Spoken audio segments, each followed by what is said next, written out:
All right, so good morning to everyone.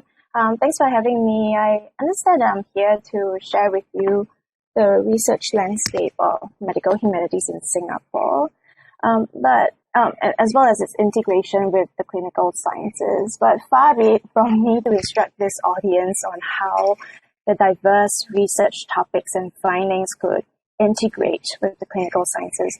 I'll leave it to you to think critically how the projects I'll be introducing in this presentation could be integrated with your work.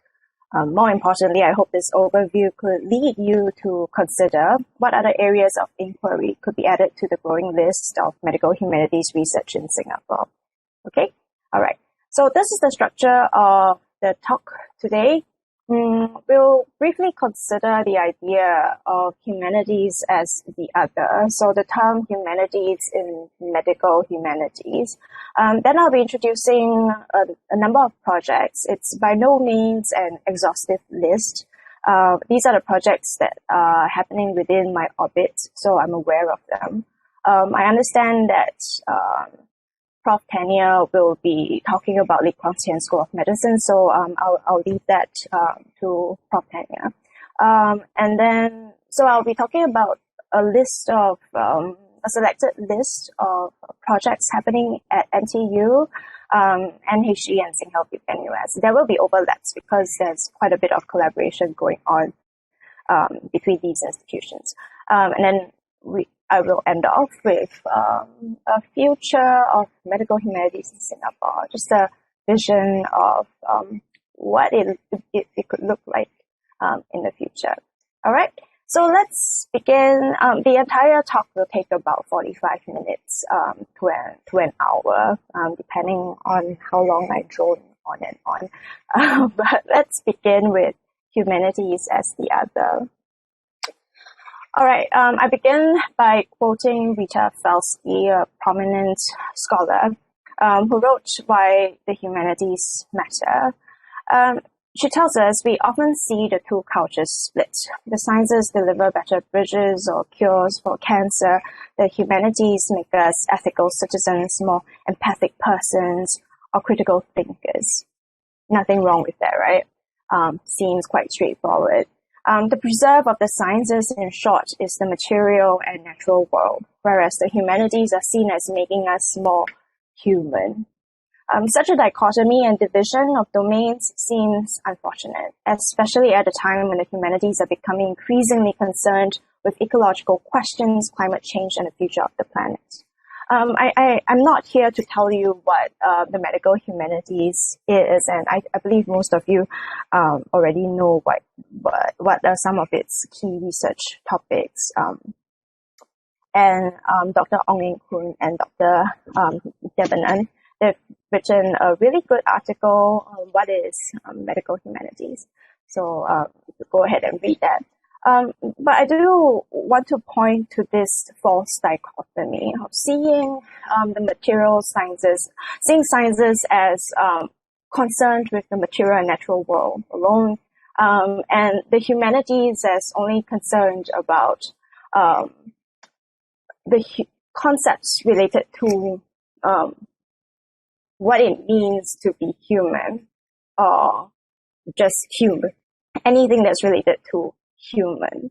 The problem is that by focusing on this idea of a human, we are reducing the humanities to abstraction. It's as if the humanities is only concerned with the abstract.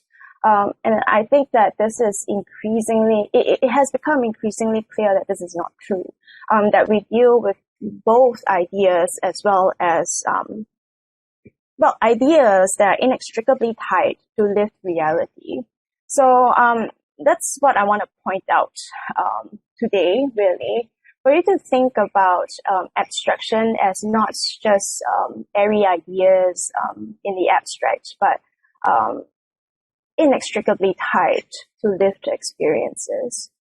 Now, so what are some of the areas of research in the humanities that deal with matter too?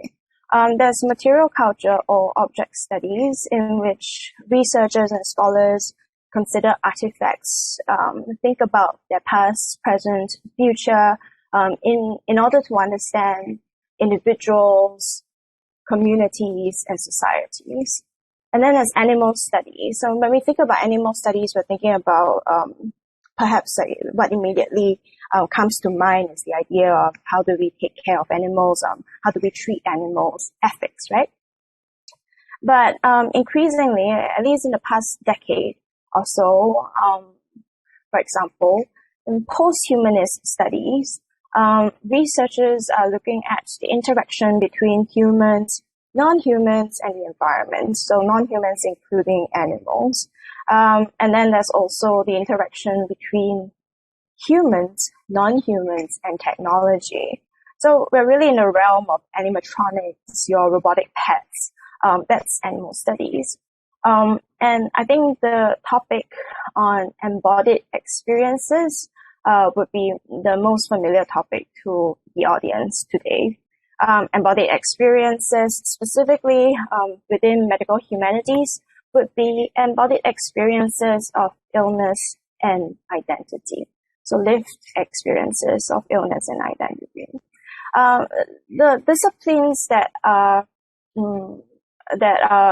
focus on this topic are really literature, art, philosophy, history, and linguistics.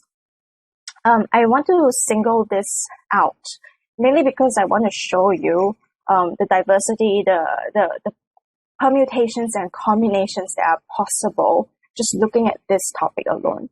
So the embodied experiences of illness could be the experience of a patient, embodied experiences of illness by a patient, by a patient's caregiver, a family caregiver, informal caregiver, or the healthcare professional's experience of caring for patients with specific illness. And then there's identity. And I think it's quite self-explanatory. It could be professional identity, the experience of a patient, or even right down to the specifics, the experience of a spouse of a very ill patient. Yeah. So there are multiple permutations and combinations possible, and to complicate matters, when we think about how history considers these embodied experiences, they could very well look to the past in order to inform their understanding of the present perception of illness, the lived experiences of illness. And they could look at how that could, in turn, inform our understanding of the perception of a specific illness in a projected future. All right, so there are many possible permutations and combinations that I just want to point out to you. So it's really, really diverse, the interest in embodied experiences of illness and identity in medical humanities. Okay, so now I am going to talk a little bit. I'm going to introduce to you quite a number of projects that are ongoing. Again, it is by no means an exhaustive list, all right? But just to give you a sense of what's happening in Singapore's medical humanities landscape. Right. Okay, so let's begin with NTU. Now, NTU has a medical humanities research cluster, and we mostly focus on. But when we introduce ourselves, we always talk about the three strengths that we that our projects fall under. So our members' projects: health communication, history of medicine, and narrative medicine. But these projects that my colleagues helming do not always neatly fall under a specific strand. More often than not, they overlap, right? So just very briefly, health communication deals with doctor-patient communication.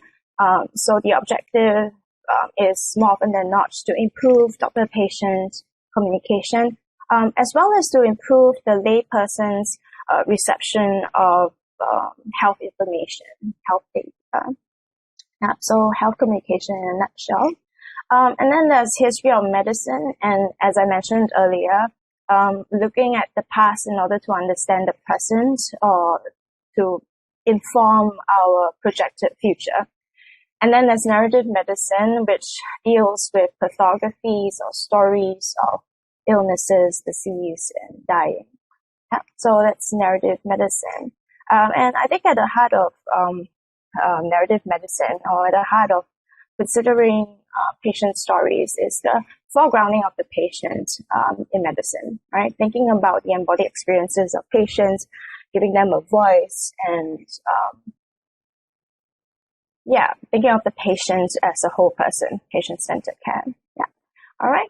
So let's have a look at the different projects that fall under each category, or fall within these categories, right? So health communication. We begin by looking at Assistant Professor Melvin Chen and Associate Professor Chu Lok Yue's Medical Artificial Intelligence Project. This medical AI project is helmed by Dr. Chen, who is a philosopher, and a physicist, that's Associate Professor Chu. In this project, they aim to address the causality deficit in the design of medical AI systems by designing an algorithm that can approximate causal reasoning and assist medical doctors in primary care settings with the differential diagnosis of jaundice. Right? So this is Melvin's project. And I'd like you to note that if at any point, at any slide, you feel like, this is an interesting project, maybe I'd like to get in touch with the PIs. Please feel free to... Is someone saying something?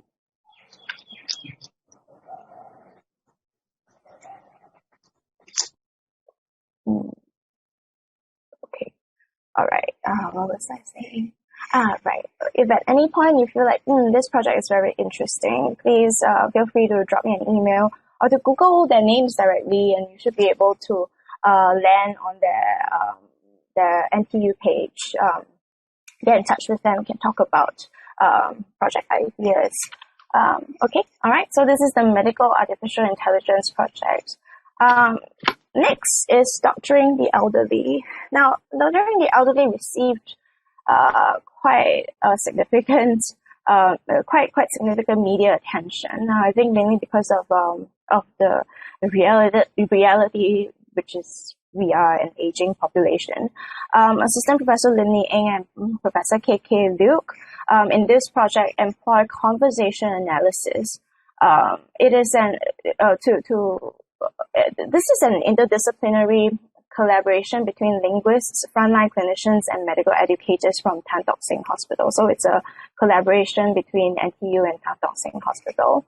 And here they employ conversation analysis to think about how they can improve medical outcomes of the elderly through more effective medical communication.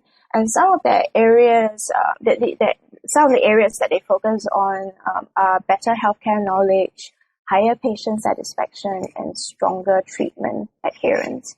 Right? So this is doctoring the elderly. Next, we move on to history of medicine. Here is Assistant Professor Ivy Ye. In her work, Detecting Diseases in the Past, How Parasites Could Help Us Fight Modern Allergies, Prof. Ye investigates pathogens throughout history and geographic areas to shed light on how humankind has been shaped by them and what may happen in the future. Her team's work on the feasibility of retrieving bacterial DNA from ancient latrines has also been featured on Max Planck Institute's newsletter.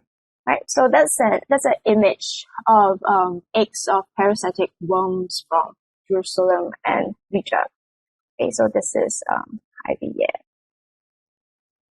All right, and in endemic diseases and their perception, cultural anthropology of illnesses in Aloe Island, Dr. Francesco Perono Casciafoco he looks at perception of illnesses by the local Abri people. His work lies in the intersection of etymology and language documentation, as well as cultural anthropology. So it investigates the perception of illnesses by local people from the appearance of first symptoms to the cause of an illness. Of particular interest to the research is the cause and effect relationship of the onset of the diseases according to local beliefs and traditional Abri medicine.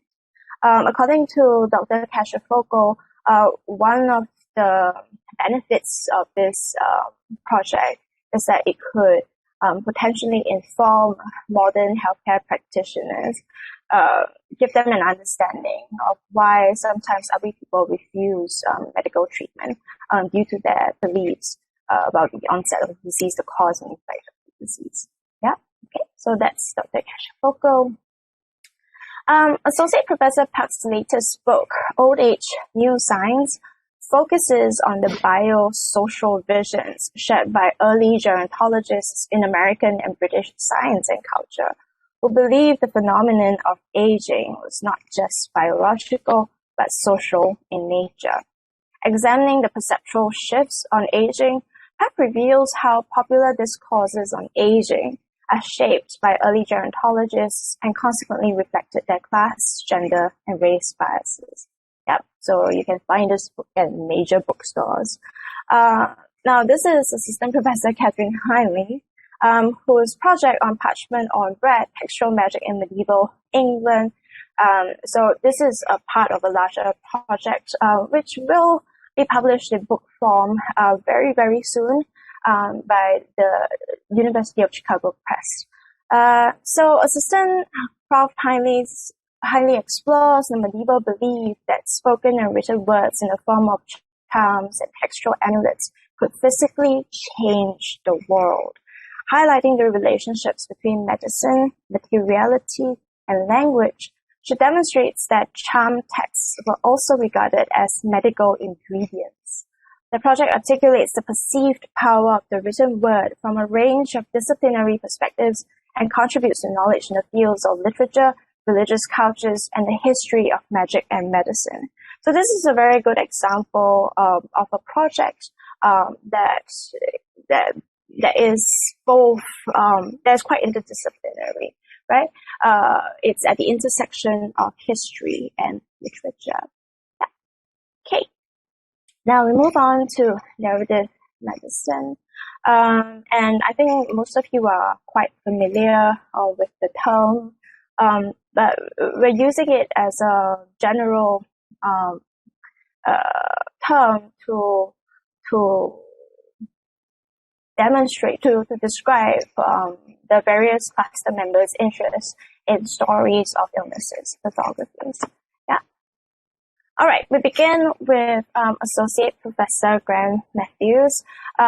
He continues to juggle several medical humanities projects, but I think the audience will be more familiar with his graphic medicine workshop at Kutik Butt Hospital. To my mind, at least, this is the most memorable one.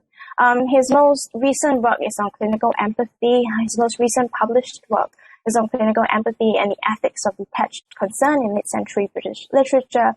And yet he explores the cultural reception of the medical ethic of detached concern as represented in mid-century British novels, and argue that these texts lead readers to question whether detached concern necessarily leads to empathy, and offer insight into the lived experiences of doctor-patient relations during a period of radical change and innovation in healthcare practices. Right. The next project that he is working on is Culture and Mental Health Stigma.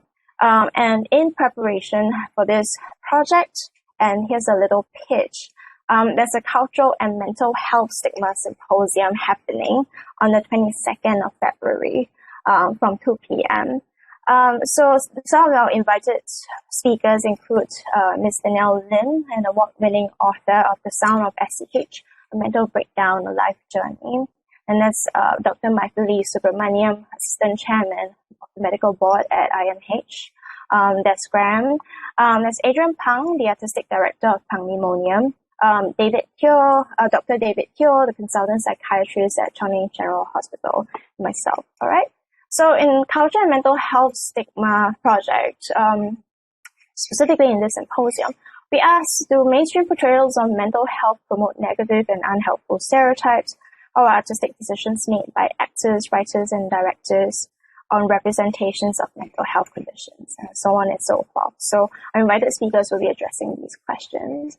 I'll give you a minute to scan the QR code, and I hope that you'll be able to join us. It says it's from 2 to 4, but I really think that it will last about only an hour or so. So from 2 to perhaps 3. And note the numbers are really quite amazing. It was not planned. 22nd of February 2022, Tuesday at 2 p.m. It's not planned. Yeah, all right. So, okay, but it's easy to remember. Yeah, all right.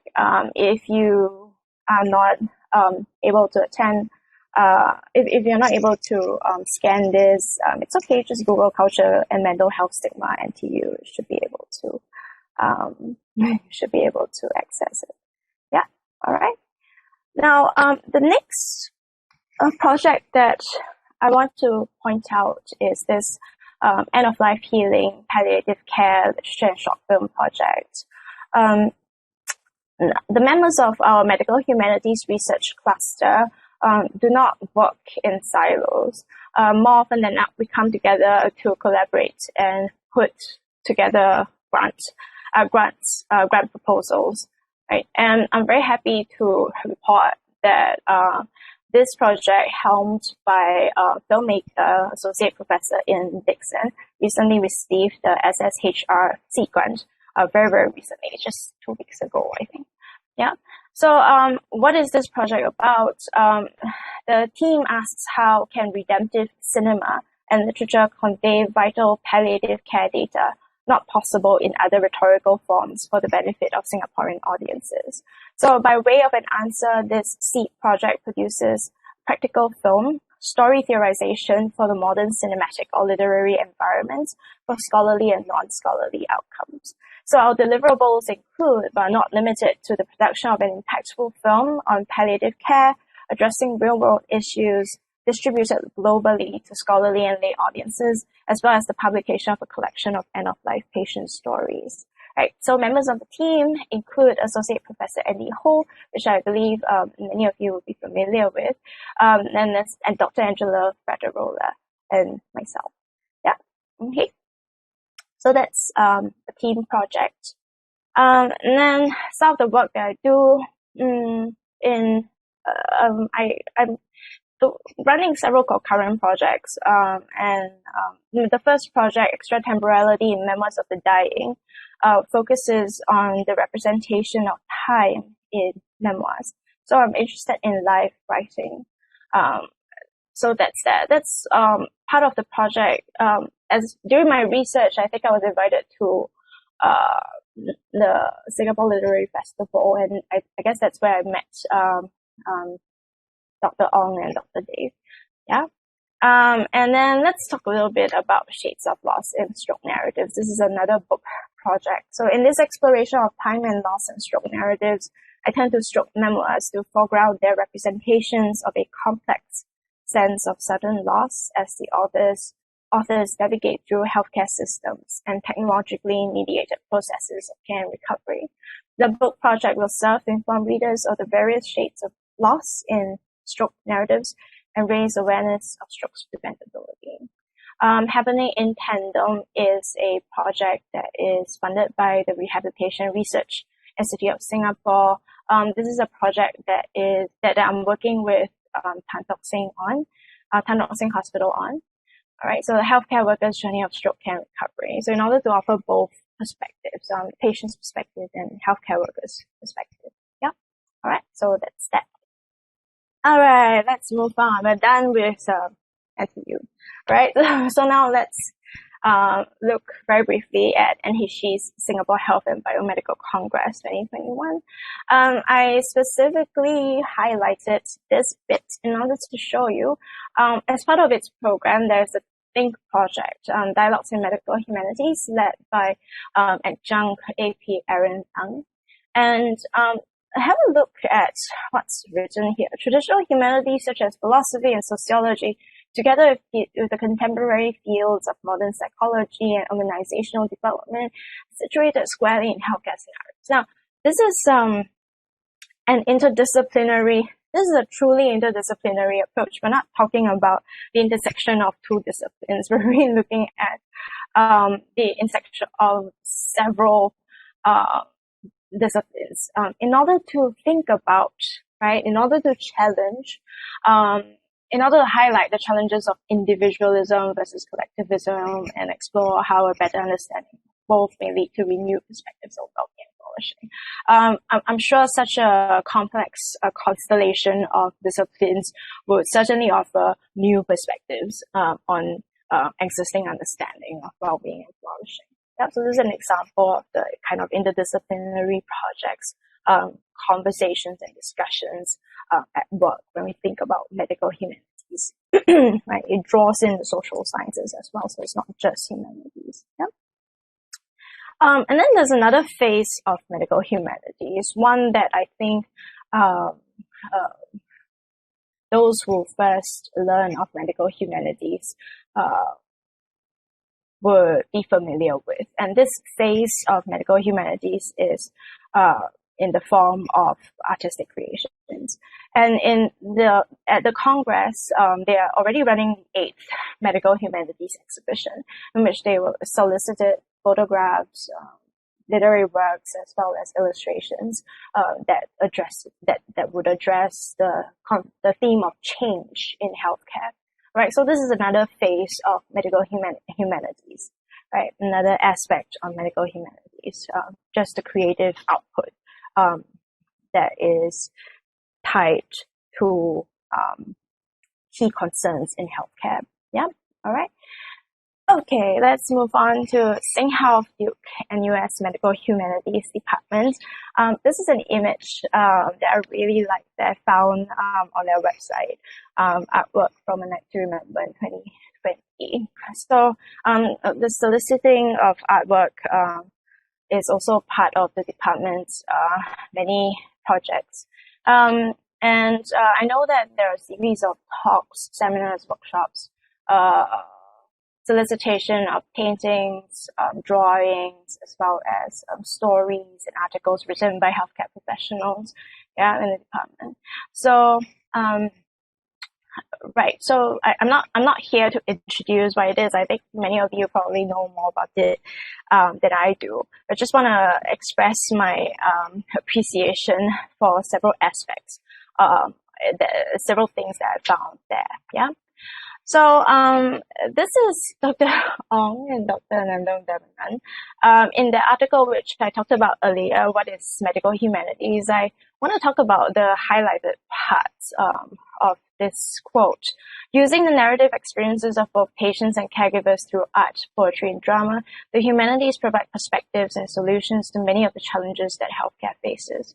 We're driven to reflect on fundamental concepts such as what the goals of medicine are, how it should be practiced, and what values define professional identity. Moreover, the humanities show us how to make sense of deep emotions when providing care at the bedside. Now, why do I particularly appreciate these two highlighted bits? For a long time, humanities have been considered by people who are not familiar with the humanities as providing perspectives, critical perspectives. And yes, critical perspectives are very important, but the humanities have the capacity to offer solutions too. And I think this is recognized very clearly in this quote, right? So humanities provide perspectives and solutions to many of the challenges that healthcare faces. And then the next bit, to make sense of the deep emotions. Humanities do not just give expression to emotions. Humanities, yes, more often than not, attempt to make sense of these deep emotions in relation to the immediate reality in which we're embedded in, or in Heidegger's terms, thrown into. Yeah, so I really appreciate these two little bits in this quote. Yeah, it's a great article. So I really invite all of you to have a read after this. Yeah. Okay. All right. So this is another quote by Dr. Ong and Dr. Dave. Appreciating the narrative of a patient's life provides genuine appreciation for the fact that illness is as much a disruption of biography as it is of biology. Only when we appreciate the depth of this disruption can we as clinicians empower patients to rewrite their biography.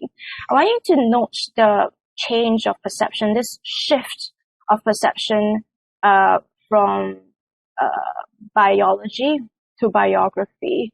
I think this quote perfectly encapsulates the concept of patient-centered care, thinking about the patient as a whole person, right? So not just as a sum of their symptoms, but as a whole person, biology and biography. Yes, okay. All right.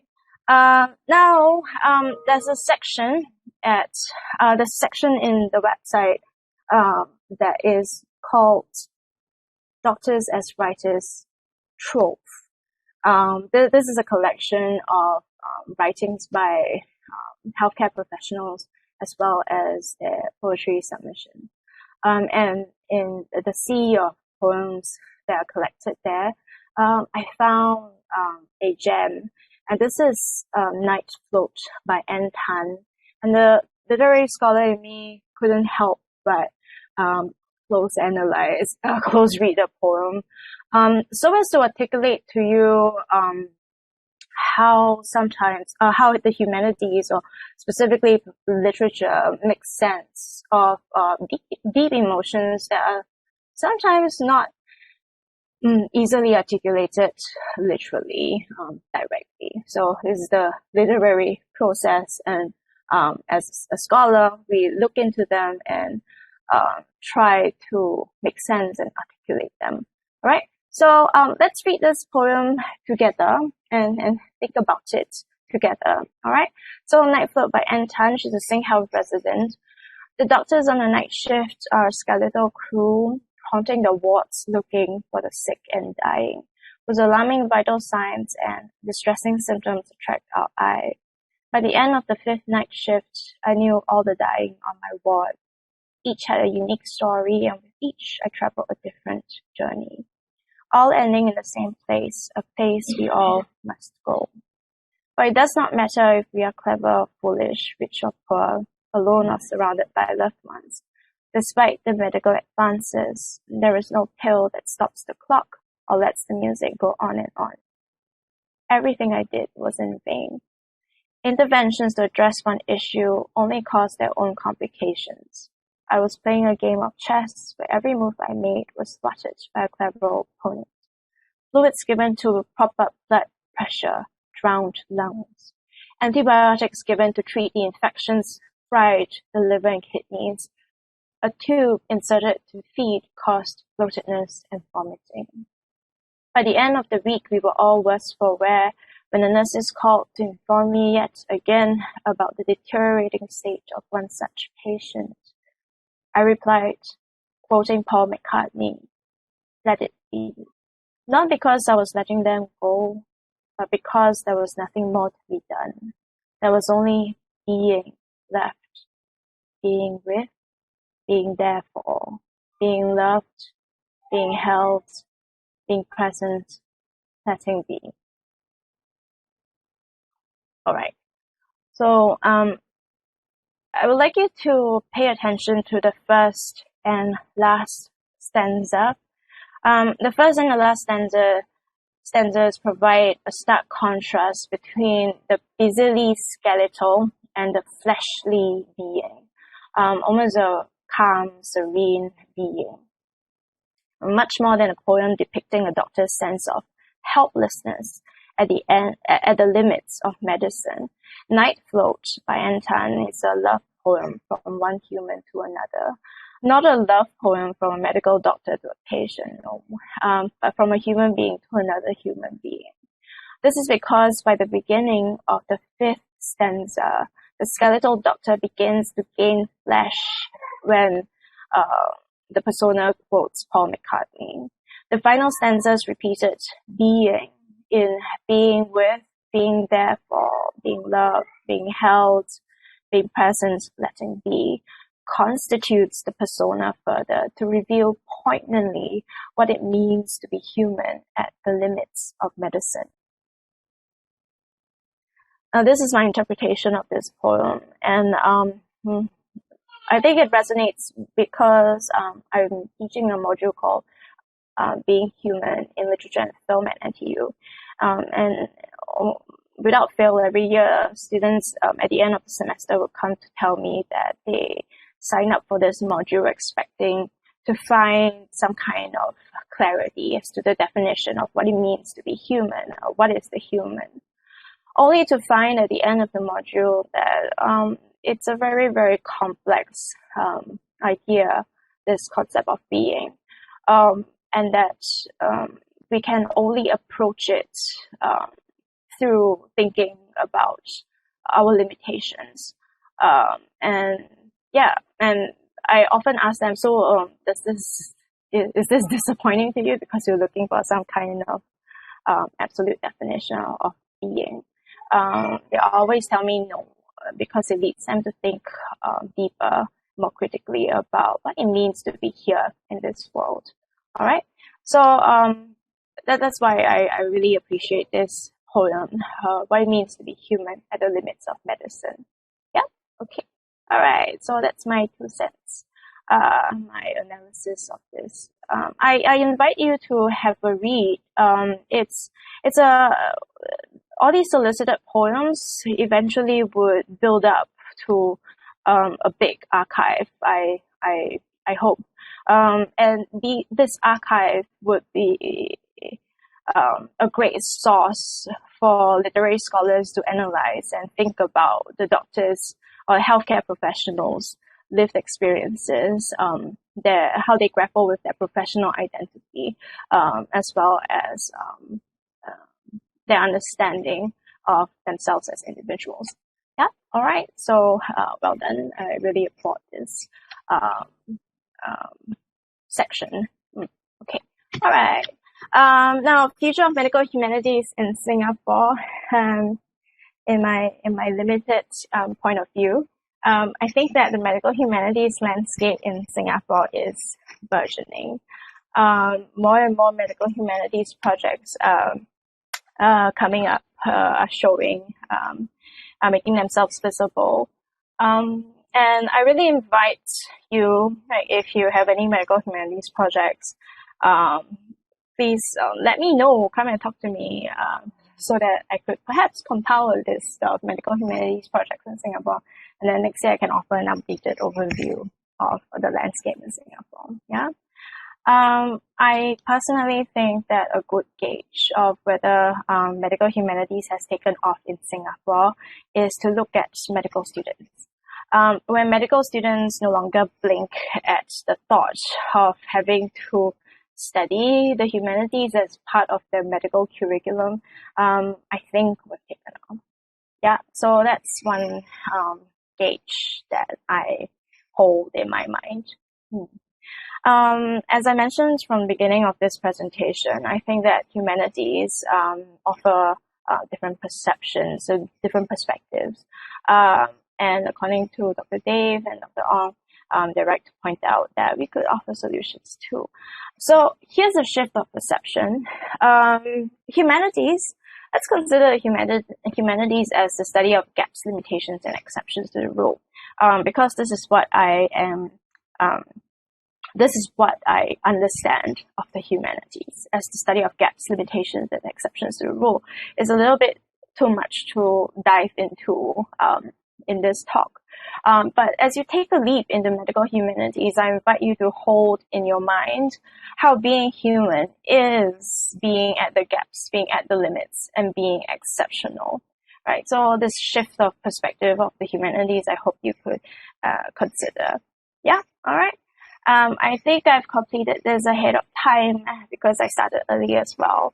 But I am done. This is the last slide. If you have any questions, please feel free to ask me. Thank you.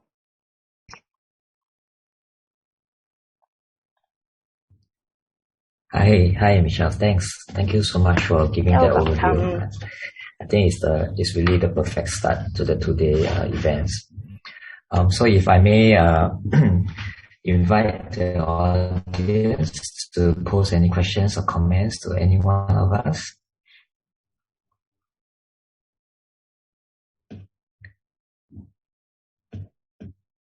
And coming back, so I'll make some observations. If I like the notion of perspectives and solutions, although I do find, and this is speaking as somebody who works in a very biomedical science environment in terms of UK and US, I do also find that all perspectives are not given equal value or weight, and I do find that resistance or hesitancy to considering alternative paradigms and alternative lenses to look at the world through is quite a challenge, both in the sort of the more biomedical orientated mediverse, but also in just more general terms. And so I was just wondering what people's thoughts were on how we overcome some of these barriers to engagement, because I think they are not insignificant.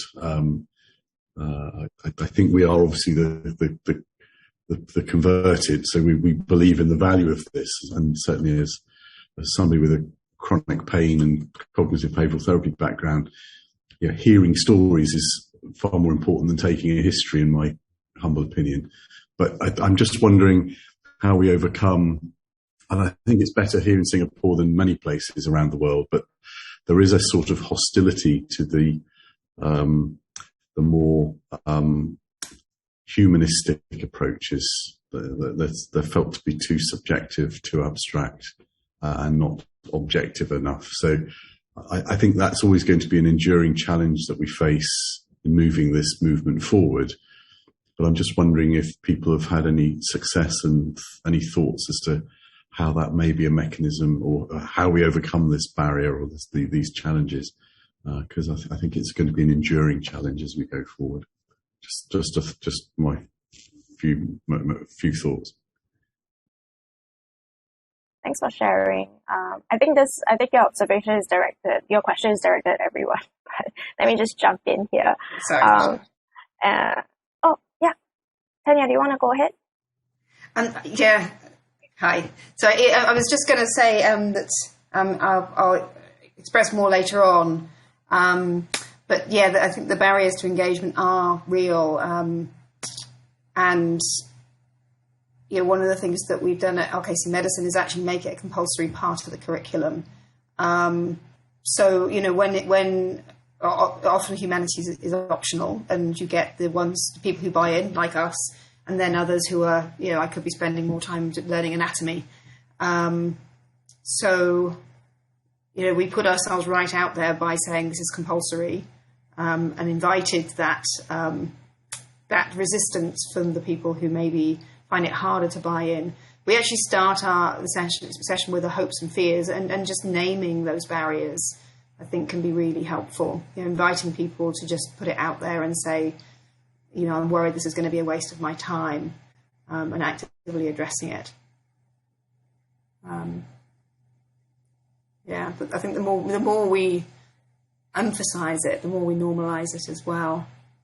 And at the end of it, medicine is about people. As Michelle said, it's about being human.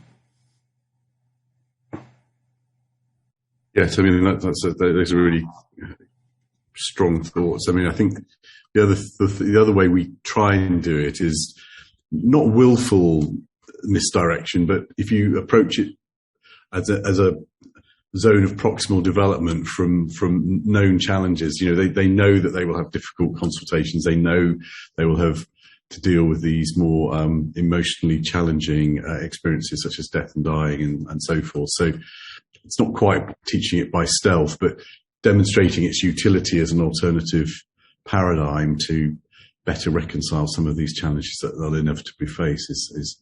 I really support that approach. Actually, the other thought I was having was this notion of being human.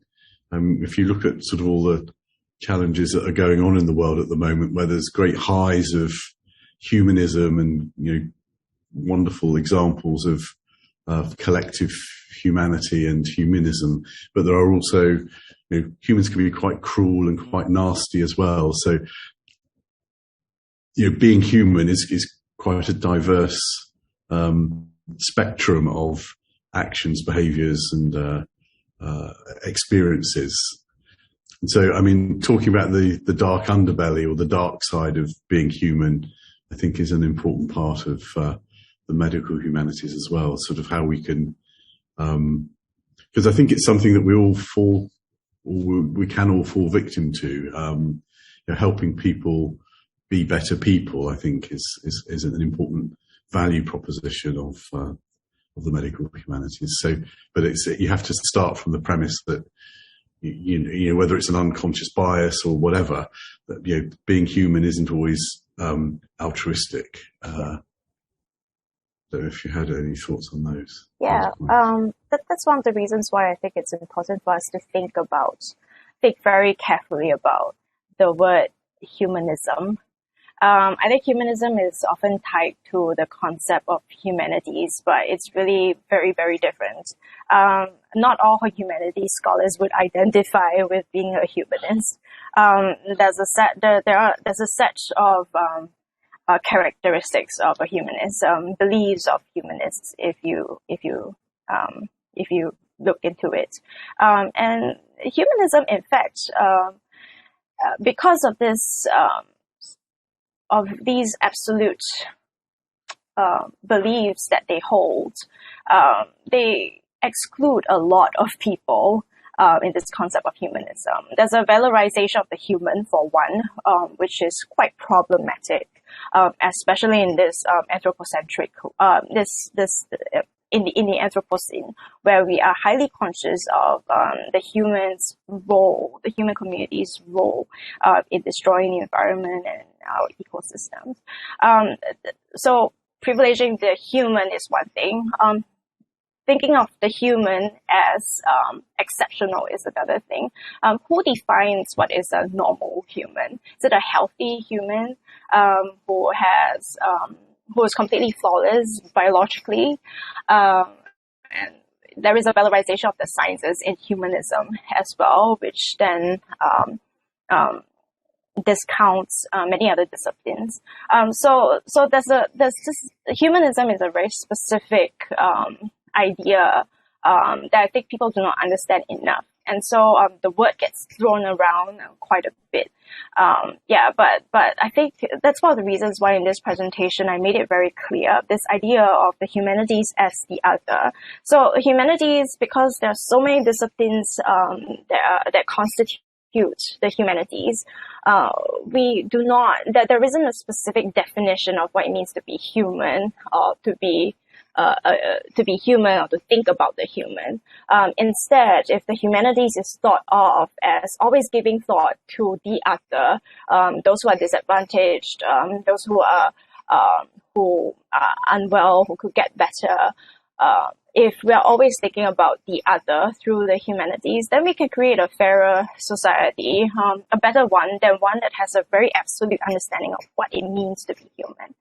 So thinking about exceptions to the rule, thinking about gaps and limitations, I think that's a far more ethical way to think about what it means to be human than a list of characteristics of what it means to be human according to the humanists. Yeah, and I agree with you, Ian, the idea that there's the dark side to the human. I think the humanities are very, very aware of this, that we cannot force people to empathize with another. Of course, there's a difference between the subjective empathy and intellectual empathy. But this idea of compassion, it's also very subjective. So hence, it's sometimes regarded by medical students and healthcare professionals as something that they find very difficult to reconcile with. So yeah, we are highly aware of that. The humanities scholars are not a naive bunch. Yeah, so that I feel should be made clear. Yeah, thank you. Thanks, Michelle. I think Harry wanted to say something. Thank you, Dr. Chiang. And actually, my question right on Professor Curran's and Tanya's about barrier of engagement. When you just now lay out all these exciting research that are conducted at NTU, so I now feel I envy you having left NTU for 6 years. It seems that there is no that obvious barrier between among disciplines there. I just wonder now, there's just one aspect of barrier like what my colleagues told me. Because to facilitate this kind of cooperation, it takes time and communication, right? And then some of my colleagues told me that, told me I'm a historian. And my colleagues said to me that I understand every single word you said. But when it becomes a paragraph or an article, I can't read that. How do you explain, for example, like in history, we have concepts like modernity? Or how do we just explain one concept like clinical gaze? Or even just now you're talking about Anthropocene to clinicians who are very, very more familiar with scientific jargons, right? And so I wonder how you would like to share with us your experiences in terms of the communication between disciplines. Thank you. Thank you. Is this question directed at me? It is, right? Yeah, this is a question. All right. How do I reconcile this? I think it takes a lot of effort for humanities scholars to learn medical jargons as well. In my cross-institutional projects with Singh Hospital, for example, I was really thrown into the deep end, especially when you're interviewing healthcare professionals. They're throwing acronyms at you and you're like, oh, could you please define what those are? I think it takes effort, which is why I think that the medical curriculum needs to change to include the humanities. So it is an area of study it is an area of study that should be integrated into medical curriculums. So yes, as much as humanities scholars make an effort to learn medical jargons, I think that medical students, healthcare professionals, if they're really interested in medical humanities, should steep themselves in our jargons as well. I don't think Anthropocene is a jargon. I think this is a scientific term, right? It's a geological era. So, my view. I think you're speaking to a group of geologists. They might disagree. Yes, they might disagree. I know, I understand that. What else do you ask? So you asked about the interdisciplinary barriers, right? I think that my colleagues and I are quite happy to learn about one another's work. And I think history, literature, philosophy, and maybe to a lesser extent linguistics, are really quite intertwined for the longest time. So I don't think this has ever been quite an issue and a barrier to collaborating with one another. So yes, the medical humanities cluster is very collegial and very open to interdisciplinary collaborations. Yeah. I don't know how to solve the problem of disciplines not talking to one another. I don't really know how. But on the institutional level, I think NTU has been promoting interdisciplinary studies quite a bit. And I think that many of us are secretly glad that we are already deeply intertwined. So we're very happy to work with one another. Yeah. Thank you, Harry. Okay, I'm just looking at the chat and I think that we're shifting back to medical education again. Maybe I'll invite Andrew again to present some of the views that you have. Thanks, Inclin. So I was just thinking from what Professor Curran's comments were earlier. So undergraduates, to some extent, it's a bit easier. I wouldn't say it's easy. It's easier. I think postgraduates is a very challenging group of people to engage when it comes to medical humanities. And my concern sometimes is that it becomes something vague that people just want to apply some things and make themselves feel good about it. But from my own perspective and my own clinical practice, it has changed the way I've done things. And I think it has to be made explicit. So if I have a resident who sits with me in clinic, I should be able to tell the resident, this is how I apply medical humanities to how I see this patient. And if I'm able to articulate that, I can show it, then they learn it, they show someone else, and then that's how you do it. So it can't be something that you just plaster on a consult and say, oh yeah, I've done this. It's a bit of medical humanities in there, because someone else may not know how to apply the same thing to their own context. So I think that sometimes the danger is that undergraduates, they may not understand what real work is like as a physician, for example, and so they don't really see how everything links up. So when they turn to a physician, they can't apply it because it was something that they learned years ago, and then they don't get the same exposure nor the same role modeling when they become a physician. So I think it's a different challenge for postgraduate doctors. I find it pointless if we train the undergraduates, expose them to these things, and everything just disappears the moment they become a physician. I think that defeats the purpose of all this. Right? So I think we have to find role models and people who are on the ground able to articulate what they're doing and how they're applying the principles. And I think as a community, that's how you move forward. Yeah.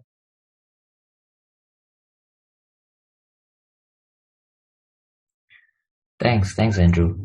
I think that's also why proximal development is perhaps and demonstrable utility, particularly around particular challenges, is a very useful place to invest time and effort, as you've just described. So helping them understand how these alternative views and perspectives and theoretical frameworks and concepts actually help them with their day-to-day job, how it makes them more effective clinicians, how it helps them better manage the burden or the challenge that they encounter on a day-to-day basis, whether it's with colleagues or with the system or with patients. So I think that highlighting the utility and value proposition and what additional value the medical humanities perspectives can bring, or the humanities in medicine can bring, is perhaps the thing that we can do most to highlight, because it really does give the traction and the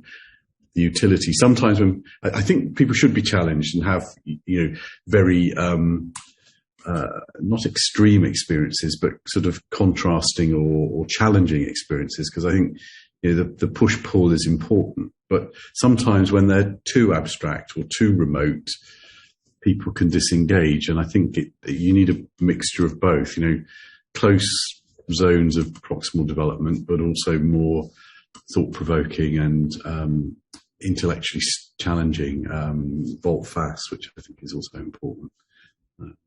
But yeah, I think there's lots of good opportunities here.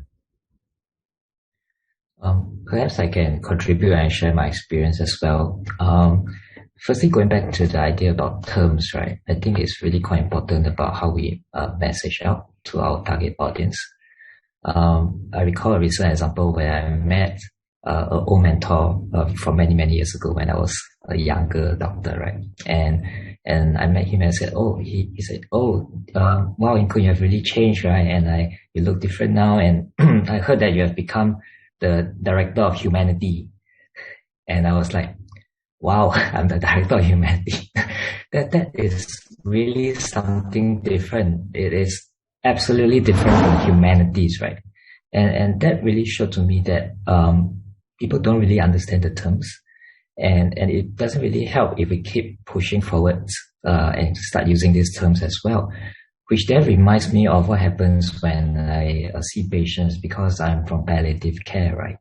What I realize is that when people hear about palliative care, they tend to be wary of it. They tend to be less welcoming.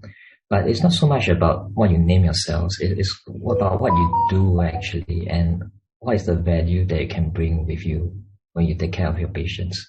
So using that approach, finding out what actually are the gaps that need to be addressed, we have managed to make progress with a lot of patients and family members who initially were actually dead against palliative care, for example. So I think the naming and the messaging is important, definitely. And the fact that we have a new name for every COVID variant tells us that it's important to have a name to it and really be very direct about it. But I think in practical terms, it may not be so straightforward. And sometimes we do have to be flexible and really decide what is the best way to approach it before kind of pushing out the terms that we want to establish and be identified with. So that's one thing. The other thing I think is that I think Michelle has done a very nice job in terms of presenting the projects and really about the focus and kind of priority areas within the institution. And that was slowly kind of integrated and presented in terms of what was happening in the medical institutions. What really stood out for me was that there weren't a lot of obvious clinicians or healthcare workers' involvement in the NTU projects. I don't really know the people, but I don't recall kind of a doctor leading it, right? And then it became a switch whereby then there was a lot of quotes, by myself and Dave. So in a sense, I think we're trying to integrate the two. Going back to what Harry was asking, I think what we need to find out then is that what are the common needs and goals for both sides. Which is actually what I was wondering whether Michelle could actually kind of elucidate on that, because I hear that the priority areas, right, is like communications, history, and narrative medicine. And in between, I see snippets of professional identity formation. I hear snippets of cultural understanding and probably empathy, which is something we're a bit more familiar with. And sometimes there are clinical care outcomes that we're hoping to achieve when you spoke about the project with elderly patients. But when I hear about what Dave and I were saying, we're talking about self-awareness, we're talking about burnout, as you mentioned. So if I may challenge anyone, right, if let's say there is an ideal humanities project, that means we have willing parties from both sides. If there's such a thing, if there's an ideal project, how would that look like? Okay, let me just clarify. Thanks, Kung, for your question. Let me just clarify that I think maybe perhaps I didn't make this very clear earlier, but many of the projects that I described are collaborations with hospitals. And clinicians are usually collaborators, not PIs, co-PIs. So there is a lot of interaction with Tan Tock Seng Hospital, with Khoo Teck Puat Hospital, for example. I think yeah, so definitely that. Healthcare professionals, we really rely on them to get in touch with willing participants for our projects. So yes, we work very closely with clinicians. So there's definitely cross-institutional collaboration. Yeah, so that's what I want to say. Sorry, what's the second part of the question again? Have we gotten the ideal project so far? Ideal projects, thank you. The reason why I mentioned at the very beginning of the presentation that it's very difficult for me to suggest how these projects could have application to the clinical sciences is because these projects are really very, very diverse. I pointed out embodied experiences of illness and identity. Like within that topic itself, there are so many possible permutations, right? So that's why this question, what is an ideal medical humanities project? This is something that I think it's an impossible question. It really depends on the agenda. In the presentation, I also showed several phases of medical humanities. So one phase 2, but phase. One phase is in the research area. So the very diverse topics that I presented to you. Another aspect of medical humanities that I think most clinicians and healthcare professionals are familiar with are your lunchtime workshop, composing poetry, painting.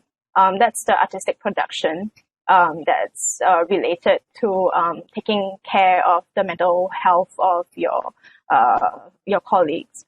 And then there's another phase, which is one that is more concerned about and I think that's a very big part of Kuhn's work as well, concerned about this topic on empathy. But I would like to highlight that this idea of empathy is really just another topic that comes out of the multitude of topics that I'm trying to highlight in the presentation.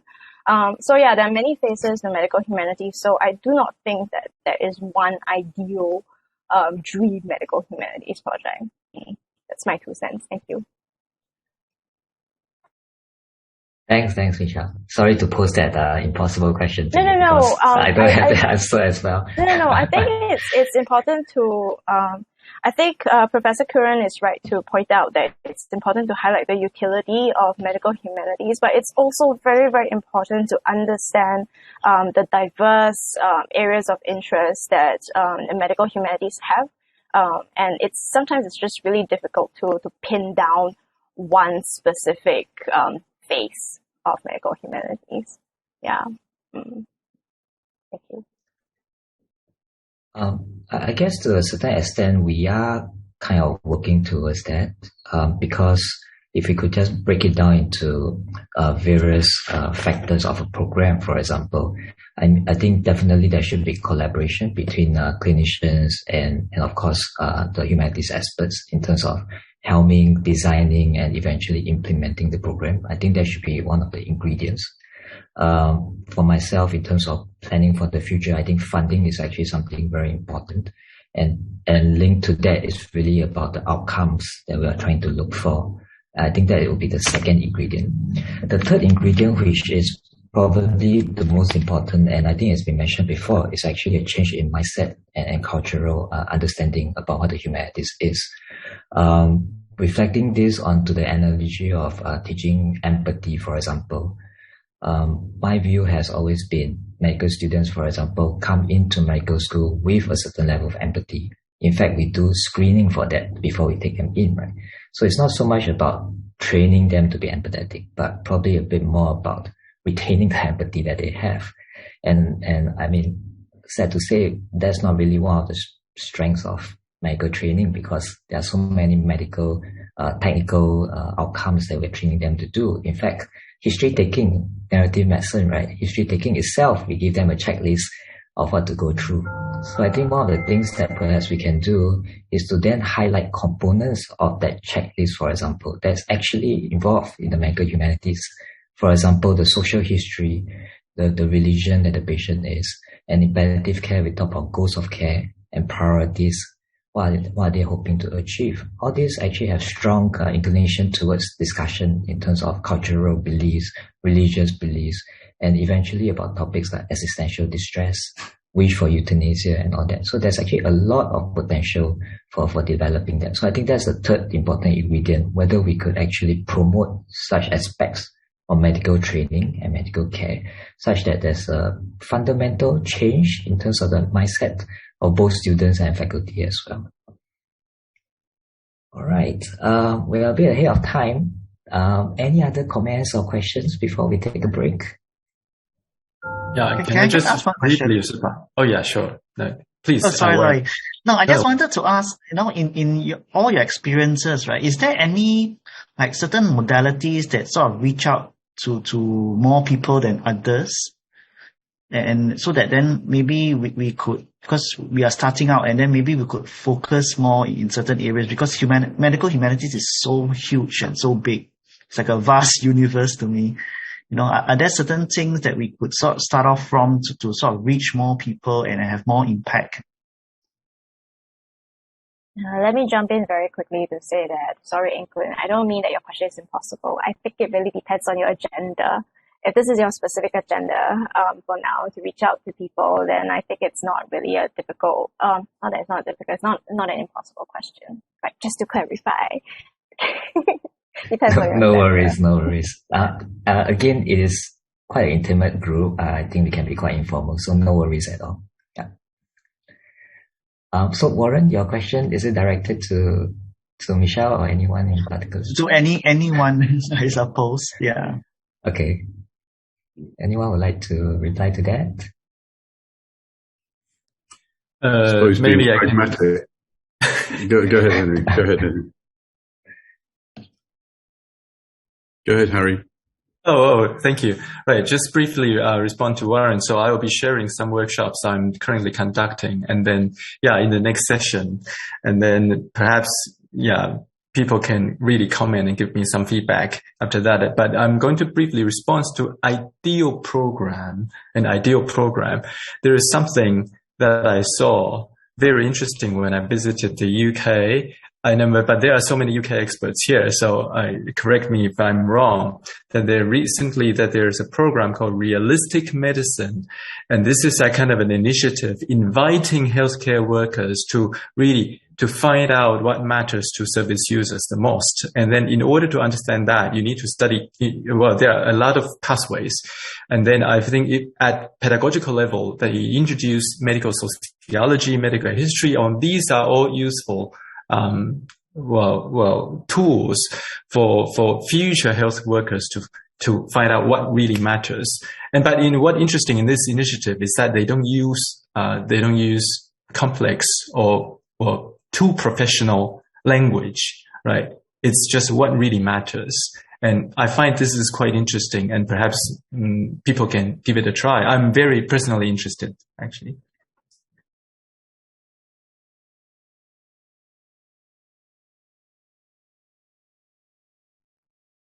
Ian, anything else to add?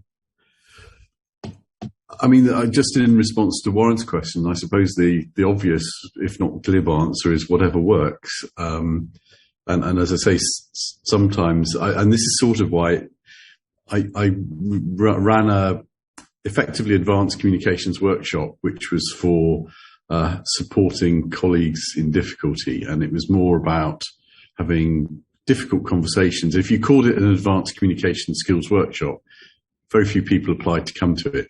If you called it diagnosing and supporting the colleague in difficulty, which perhaps encapsulated the value proposition a bit more clearly, then you could end up, it was exactly the same course, just with a different banner. So I think we have to be careful about how we make these very important and academic concepts accessible to people who, like I said earlier, may, for whatever reason, and partly their own academic tradition of being grounded in science largely, are somewhat uncomfortable, reluctant, or even reticent about engaging. So I think we do have to use a degree of, as I say, stealth implies manipulative intent. That's not what I'm trying to say. But I think if we focus more on which is why I think the notion of solutions is a really elegant way of legitimizing and validating the utility of humanities in healthcare education particularly. So I would suggest that we need to be a little bit more imaginative and creative into how we market these things so that they're more accessible and immediately useful to people. And then in that case, you can then have the further conversations about the underpinning academic conceptual frameworks, and thereby don't omit to say that these things are important and are based of the humanities tradition. But I think sometimes people do put up hostile barriers to engaging with these things because they don't know any better, and that's regrettable. The other question I had, which does bother me, because we obviously have to recruit students into medical school. The general tradition is for medical students and other healthcare professions generally to come in from a very, very science-orientated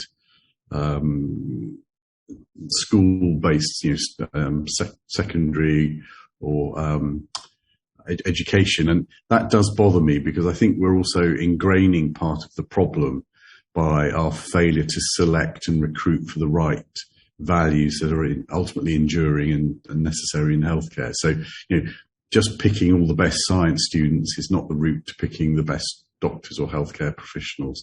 I feel that very strongly. And, we've been trying to diversify. We still get the majority of our graduate entry students from life sciences backgrounds. Engineering is the next most prevalent. But, we're hitting 10, 12% now of completely non-science related disciplines. So, we've got philosophers, we've got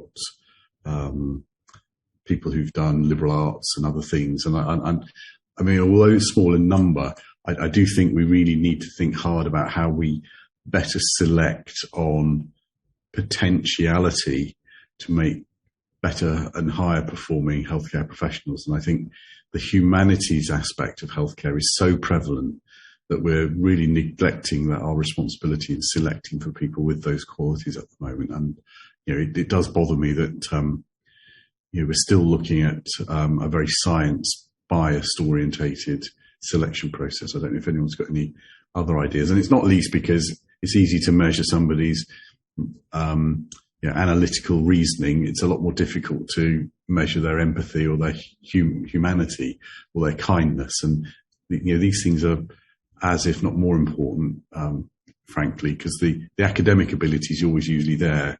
It's just not always, the other qualities are not always present. So I don't know if people have any thoughts on how we better profile these important qualities in our selection processes, because I'm keen to go in that direction, but it's hard to know where to start.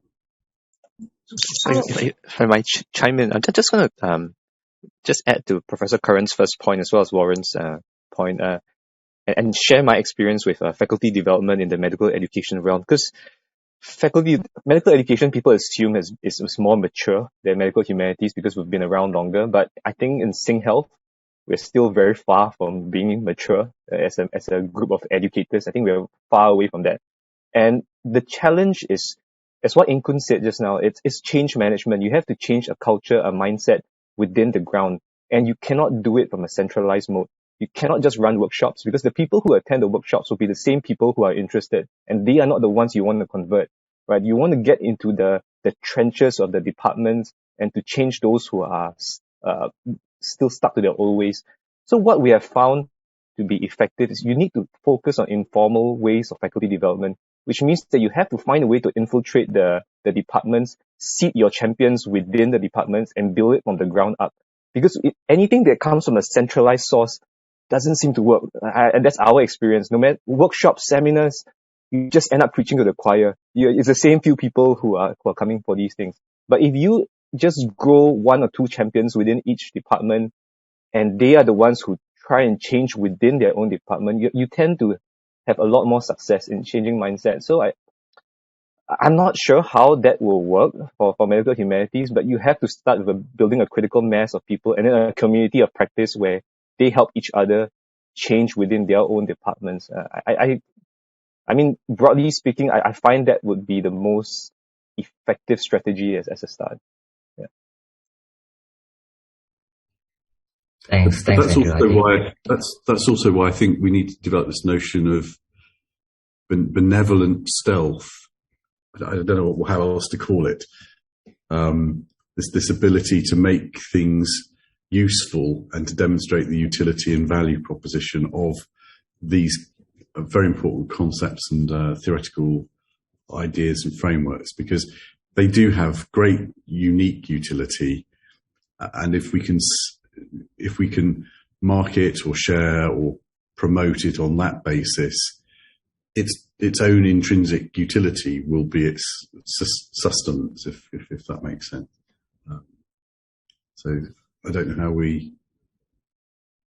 I think it works both ways. You need to sort of do it from the ground up, but I think you can also create strategies from at a systemic level that can also be supportive as well. So it's not either or, like most paradox. It's and. Okay, thank you everyone for your input. So actually Andrew will be sharing with us his experience tomorrow at 9:30. And Tanya actually will be speaking after the break as well. So I think there'll be more perspectives from the two talks. So looking forward to that as well. It's almost time for break. I noticed that Graham is actually here. Wonder whether you would like to say a few words before we end the session. Graham?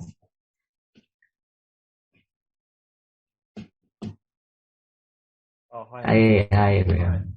It's good to see you. And it's good to see so many interested people working in the field. I take it you can hear me okay. Thank you so much, Michelle, for giving the talk earlier and so wonderfully introducing so many of the research projects at NTU. I think one of the things that we're always kind of mindful of is the ways in which we get immersed in our research and the difficulties, the problems of being siloed within one particular discipline. So it's always really good to be able to speak to people coming from a whole variety of different disciplines, but also across sectors as well. And I think some of the more recent projects we're working on really come together when we're talking directly to clinicians. And insofar as finding collaborators for projects, to be honest, it hasn't really been that difficult insofar as there seems to be a real critical mass of people across Singapore working in various hospitals who are really keen to engage with a lot of the ideas in the humanities and to take some of the research that we do to the kind of next level. I found that the biggest problem is where we're trying to find a language that communicates. So we're often talking about a similar set of things, but we're using very different language, very different jargon and terminology to talk about these things.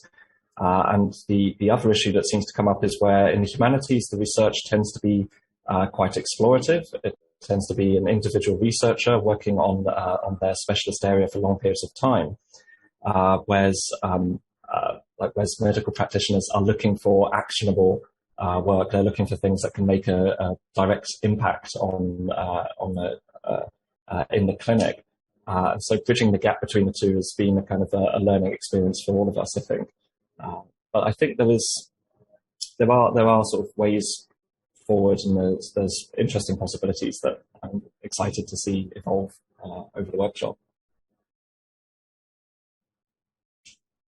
Sorry, there's a medical intervention taking place outside my flat at the moment where they're currently fogging to get rid of the mosquitoes because of dengue. It's very noisy. It's all right. I wonder whether it's a very Singaporean thing, right? I think when you say fogging, everyone knows what you're talking about. Okay, thanks, Graham. Okay, Michelle, any last comments before we end? No, thank you very much for having me. I'm very happy to be able to share with you the many projects that we're interested in. I'm also very happy to meet all of you and to see your perspective, your multiple perspectives. So I look forward to meeting you again, and I'm sure we'll see one another. Sorry, my baby is screaming. I'm very sure we'll see each other again. Yeah, over the next 2 days, today and tomorrow. Yeah. Thank you very much for having me. Thank you. Nice meeting you. Thank you, Michelle. Thank you so much for presenting. So we have a short break now. We come back at 10:45. Harry will share with us his experience of his work in the region. Thank you so much. See you, everyone.